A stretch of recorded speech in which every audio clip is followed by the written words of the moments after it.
So a workflow I've been putting together is kind of cool, which is I basically work with Mari. She will tell me, hey, this, for example, current selection thing on the new Shopify website we're putting together for Paint Scratch.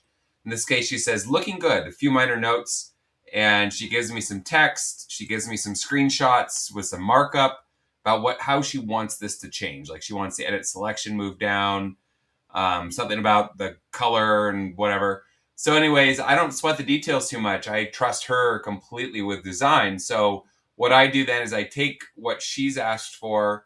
I'll basically share that in ChatGPT as kind of my planner along with the screenshots. And I'll say, write that up into a plan I can give to Codex. And so what I'll then do is I'll write up the plan. I'll do a quick review, make sure it kind of matches with what she said. And then if it looks good, great.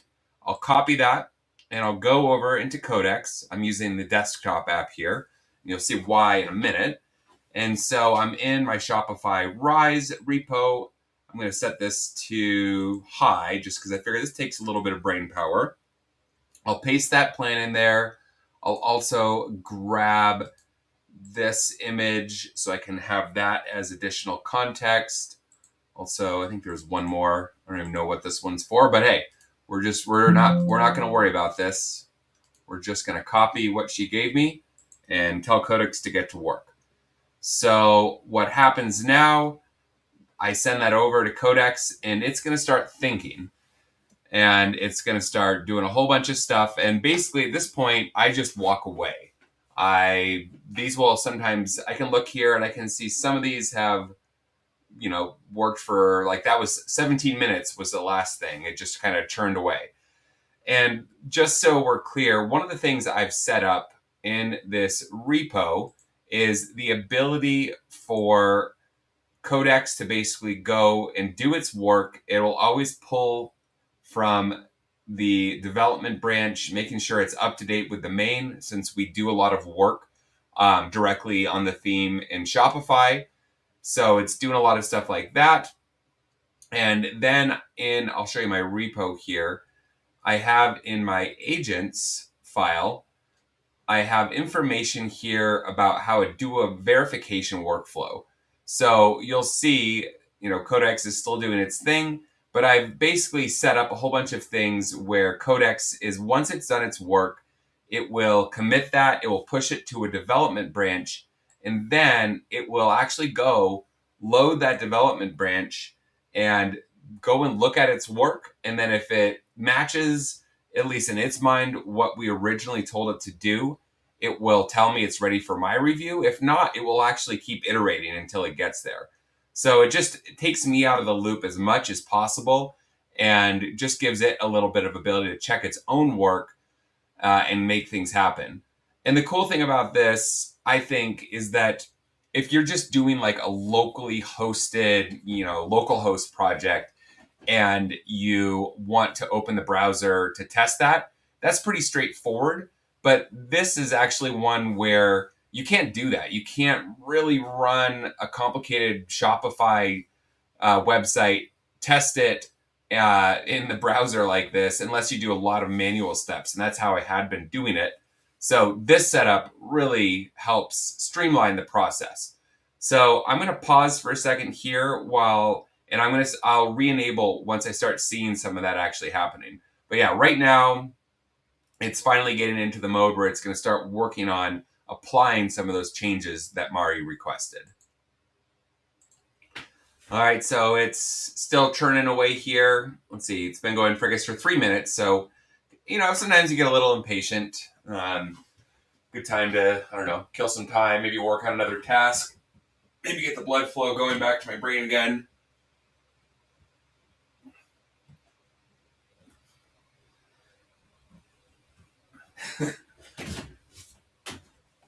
All right, well, it's doing things. Okay, so now, okay, so it's still working. Okay, check it out. I think, okay, so yeah, we can see called browser navigation tool. And it's using this from the Playwright MCP. It's thinking about something. Oh, yeah, so it hit some sort of session policy thing, but I added a thing where it will force relaunch the site. You'll notice down here that it opens up in the Shopify Rise/development. I've got a whole thing set up where it automatically will test its work on a subdomain dev.painscratch.com. And what's happening there is I have a Cloudflare routing system, which anytime you request dev.painscratch.com, it is automatically going and using a preview, basically, of this Shopify Rise development. And so it's the equivalent of going and hitting this preview link. Otherwise, I would be live editing my actual published current theme, and obviously I don't want to do that. So anyways, back to what it did. I hit. Okay, so looks like it's doing stuff. It's saying, oh, my changes didn't actually work. Because obviously it's going to need, it probably hasn't pushed them. Yeah, haven't been pushed yet. So now it's going to actually try to push them, I'm guessing. Yeah, you can see it doing git status, git add. It's committing those. Probably going to push next. And then let's watch what happens. So yeah, it's pushing those.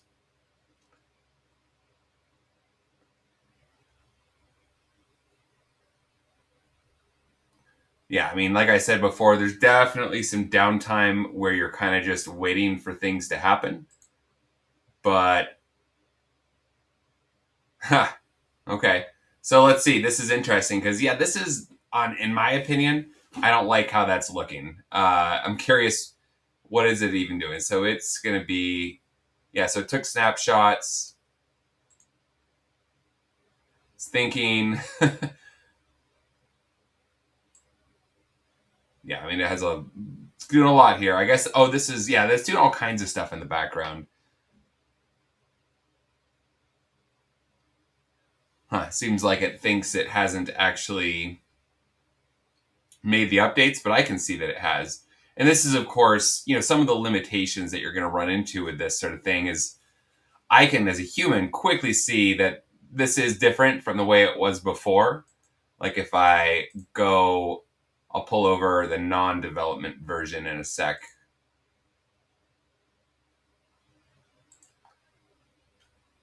Yeah, it looks like it's trying to do it again.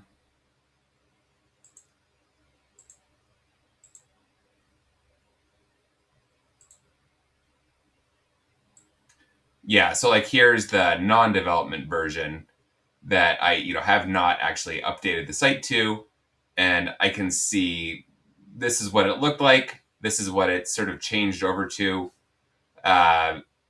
So not quite there, but let's go back and see what it's thinking. Okay, so yeah, it's going to keep going for a while. I think you get the idea with, oh yeah, so it's starting to think. The dev check surface one real follow-up. So yeah, it's doing things now. It's doing this iterative loop where it's checking its own work.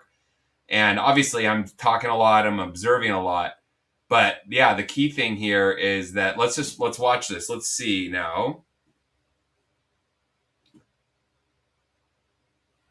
So yeah, it's doing the same thing where it's git adding, committing, and I'm guessing it's going to push and then reload it in the browser again.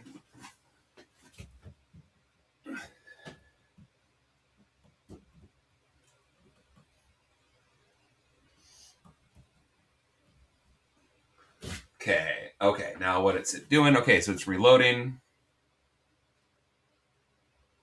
And anyways, it's going to keep going like this. I still can look at this and say, not quite what I was hoping for. Not quite there. I mean, that's looking better. The spacing, obviously, I know Mari's not going to like that. So, but let's just see. Let's see. Does it pick that up?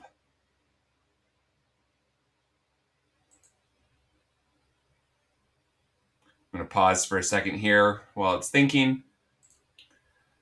All right, so one thing I might even tell it right now is, since I saw its implementation,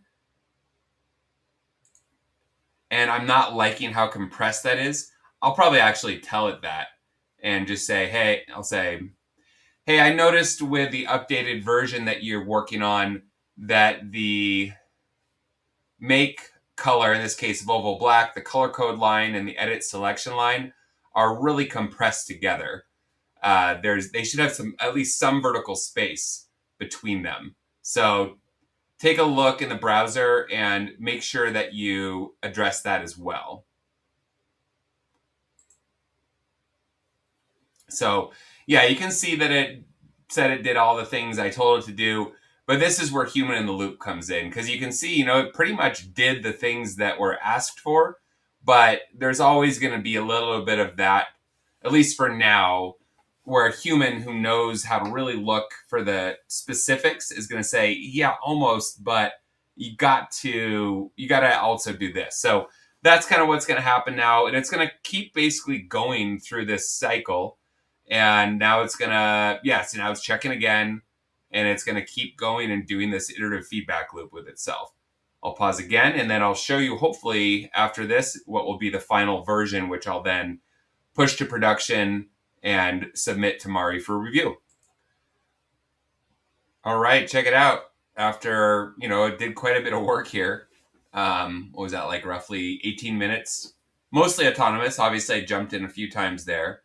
It's now, looking at Mari's request here of moving into its own line, giving it its, not exactly, but it's, and then this button should match the Find My Color button.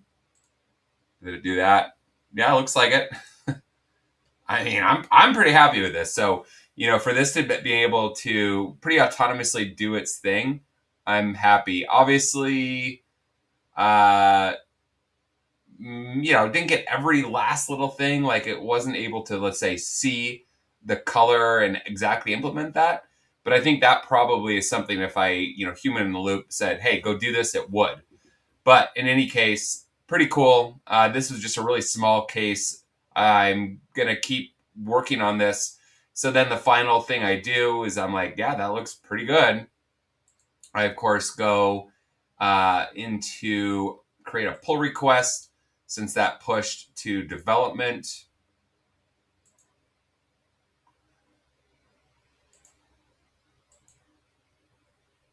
And now, as soon as I merge this,